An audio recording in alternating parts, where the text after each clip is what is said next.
दोस्तों, दुनिया की फाइनेंशियल सिस्टम में एक बड़ा बदलाव धीरे धीरे दिखाई दे रहा है। एक तरफ चीन लगातार अमेरिकी ट्रेजरी बॉन्ड्स यानी अमेरिकी सरकारी कर्ज में अपनी हिस्सेदारी कम कर रहा है और दूसरी तरफ भारत इंटरनेशनल ट्रेड में रुपया के इस्तेमाल को आसान बनाने की दिशा में एक और बड़ा कदम उठा रहा है। अब इन दोनों घटनाओं को ब्रिक्स, डी-डॉलराइजेशन और डॉलर की ग्लोबल डोमिनेंस से जोड़कर देखा जा रहा है। सबसे पहले चीन की बात करते हैं। जून 2026 में चीन ने यूएस ट्रेजरी सिक्योरिटीज में अपनी होल्डिंग्स को करीब $633 बिलियन तक घटा दिया। मई के मुकाबले ये लगभग $26 बिलियन की कमी है। खास बात यह है कि ये सितंबर 2008 के बाद चीन की सबसे कम ट्रेजरी होल्डिंग बताई जा रही है। इसका मतलब ये नहीं है कि चीन अचानक अमेरिकी डॉलर को छोड़ रहा है, लेकिन ये जरूर दिखाता है कि बीजिंग धीरे धीरे अपनी फॉरेन एक्सचेंज रिजर्व को डाइवर्सिफाई कर रहा है। यानी चीन सिर्फ रिजर्व्स को सिर्फ अमेरिकी एसेट्स में रखने की बजाय दूसरे एसेट्स में भी शिफ्ट करना चाहता है। और चीन अकेला ऐसा देश नहीं है। जापान, जो यूएस ट्रेजरी का सबसे बड़ा फॉरेन होल्डर है, उसने जून में अपनी होल्डिंग्स करीब $26.4 बिलियन घटाकर लगभग $1.12 ट्रिलियन कर दी। वहीं यूके की होल्डिंग्स भी कम होकर करीब $940 बिलियन रह गई। कुल मिलाकर जून में फॉरेन इन्वेस्टर्स की यूएस ट्रेजरी होल्डिंग्स करीब $72.1 बिलियन घटकर $9.3 ट्रिलियन रह गई। अब सवाल है, इसका अमेरिका पर क्या असर पड़ सकता है? यूएस ट्रेजरी बॉन्ड्स को दुनिया के सबसे इंपोर्टेंट और रिलेटिवली सेफ फाइनेंशियल एसेट्स में माना जाता है। जब दूसरे देश और इन्वेस्टर्स अमेरिकी गवर्नमेंट बॉन्ड्स खरीदते हैं तो अमेरिका के लिए अपने बड़े फिस्कल डेफिसिट और गवर्नमेंट स्पेंडिंग को फाइनेंस करना आसान होता है। लेकिन अगर फॉरेन डिमांड कम होती है तो ट्रेजरी बॉन्ड्स को अट्रैक्ट करने के लिए इन्वेस्टर्स को ज्यादा रिटर्न देना पड़ सकता है। इसका मतलब है कि बॉन्ड यील्ड ऊपर जा सकती है और अमेरिका के लिए बोरोइंग कॉस्ट बढ़ सकती है। और यही चिंता इस समय यूएस इकोनॉमी के सामने है। अमेरिका पर पहले से ही बहुत बड़ा गवर्नमेंट डेब्ट है और फिस्कल डेफिसिट भी काफी ऊंचा है। अगर ट्रेजरी बॉन्ड्स की डिमांड कमजोर होती है और इन्वेस्टर्स ज्यादा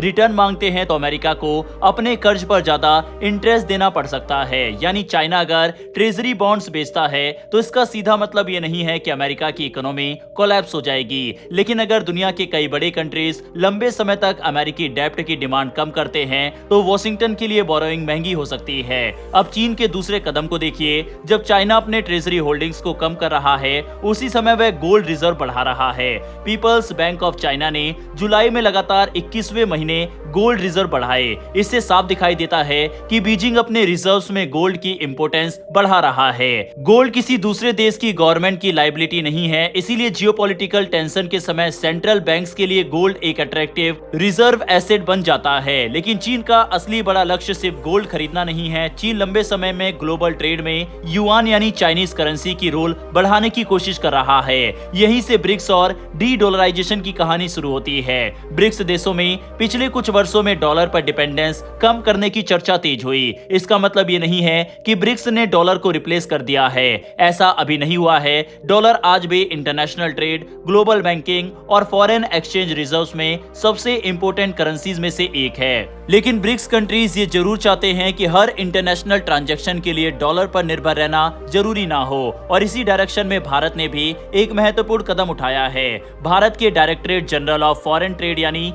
DGFT ने फॉरेन ट्रेड पॉलिसी में बदलाव किया है। इसके तहत कुछ एक्सपोर्ट कॉन्ट्रैक्ट, इनवॉइसेस और पेमेंट को रुपये या फॉरेन करेंसीज में डोमिनेट और सेटल करने की सुविधा को बढ़ाया गया है, खासकर उन कंट्रीज के साथ जो एशियन क्लियरेंस यूनियन यानी ACU फ्रेमवर्क के बाहर हैं। इसका मतलब यह है कि भारत धीरे धीरे इंटरनेशनल ट्रेड में रुपी सेटलमेंट के लिए ज्यादा स्पेस बना रहा है। मान लीजिए किसी देश को भारत से सामान खरीदना है और उसके पास डॉलर की शॉर्टेज है। ऐसे में अगर ट्रांजैक्शन रुपये में सेटल किया जा सके तो हर बार डॉलर की जरूरत कम हो सकती है। यही डी-डॉलराइजेशन का बेसिक आइडिया है। लेकिन यहाँ एक इंपॉर्टेंट बात है, सिर्फ रूल बदल देने से रुपये या युआन इंटरनेशनल करेंसी नहीं बन जाएंगे। किसी करेंसी को ग्लोबल लेवल पर इस्तेमाल करने के लिए फॉरेन कंपनीज और बैंक्स के पास उस करेंसी को आसानी से प्राप्त करने, रखने और इस्तेमाल करने की सुविधा होनी चाहिए। उन्हें payment systems, banking channels, hedging और क्रेडिट की भी जरूरत होती है। यानी भारत के सामने अब अगला चैलेंज सिर्फ रुपया ट्रेड की परमिशन देना नहीं,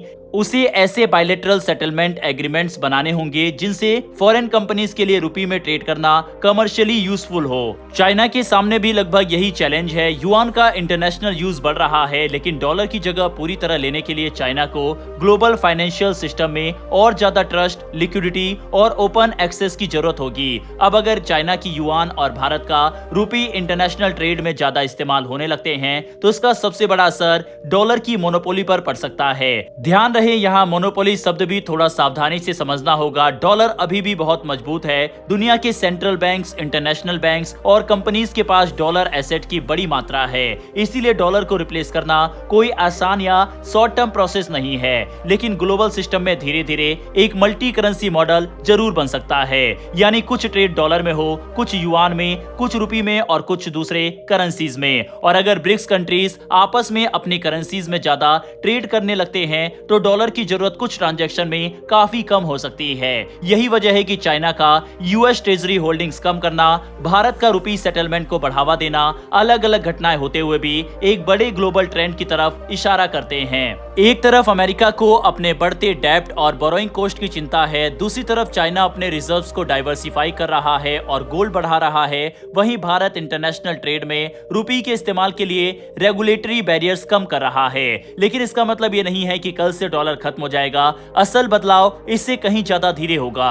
आने वाले वर्षों में दुनिया शायद ऐसी फाइनेंशियल सिस्टम की तरफ बढ़े जहां सिर्फ एक करेंसी पर डिपेंडेंस कम हो और कई करेंसीज इंटरनेशनल ट्रेड में अपनी जगह बनाए। अगर ऐसा होता है तो चाइना के लिए युआन और भारत के लिए रुपये की इंपोर्टेंस काफी बढ़ सकती है और ब्रिक्स के लिए भी ये एक बड़ा स्ट्रेटेजिक एडवांटेज हो सकता है, क्योंकि ग्लोबल पावर सिर्फ मिसाइल, मिलिट्री या इकोनॉमी से तय नहीं होती। जिस देश की करेंसी और फाइनेंशियल सिस्टम को दुनिया इस्तेमाल करती है उसके पास भी बहुत बड़ी इकोनॉमिक पावर होती है। इसीलिए आज की असली लड़ाई सिर्फ डॉलर बनाम युआन या डॉलर बनाम रुपये की नहीं है। ये लड़ाई इस बात की है कि आने वाले समय में दुनिया का फाइनेंशियल सिस्टम कितना डॉलर सेंट्रिक रहेगा और कितना मल्टी करेंसी बनेगा।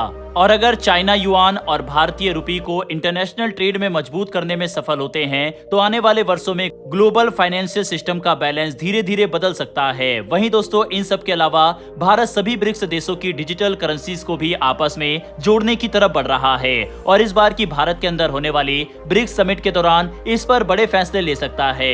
इसके तहत सभी देश आपस में यूपीआई के जरिए लेन देन को और भी ज्यादा आसान बना सकता है। वहीं ईरान ने भी इसका समर्थन किया है और उसकी तरफ से भी कहा गया है कि जितना हो सके डॉलर के ऊपर से निर्भरता कम की जा सके। आपको बता दें, ईरान के ऊपर पहले से ही अमेरिका ने कई तरह के प्रतिबंध लगा रखे हैं और उसके साथ युद्ध भी चल रहा है। इसीलिए वह इस तरह की पॉलिसीज का समर्थन खुलकर कर रहा है। यही कारण है कि इस बार की ब्रिक्स समिट भारत के लिए भी और इन सभी देशों के लिए काफी ज्यादा अहम बन जाती है। दुनिया भर के देशों की नजर इस ब्रिक्स समिट पर होने वाली है और हमारे चैनल पर ब्रिक्स, जियोपॉलिटिक्स और वर्ल्ड अफेयर से जुड़ी हर एक छोटी बड़ी खबर आपको देखने के लिए मिलेगी। अगर आपको ऐसी वीडियो देखना पसंद है तो आप हमें सपोर्ट करने के लिए नीचे दिए गए सब्सक्राइब बटन को प्रेस कर बेल आइकन को दबा सकते हैं। ये बिल्कुल फ्री है और ऐसा करने से आप तक हमारी वीडियो डेली पहुंच पाएगी। अब आपसे सवाल है कि आने वाले समय में ब्रिक्स और उसकी करेंसीज डॉलर की डोमिनेंस को सच में चुनौती दे पाएगी या डॉलर अपनी ग्लोबल पोजीशन बनाए रखेगा? अपनी राय कमेंट बॉक्स में लिखकर बताइएगा। फिर मिलेंगे ऐसी एक नई वीडियो के साथ। धन्यवाद। जय हिंद, जय भारत।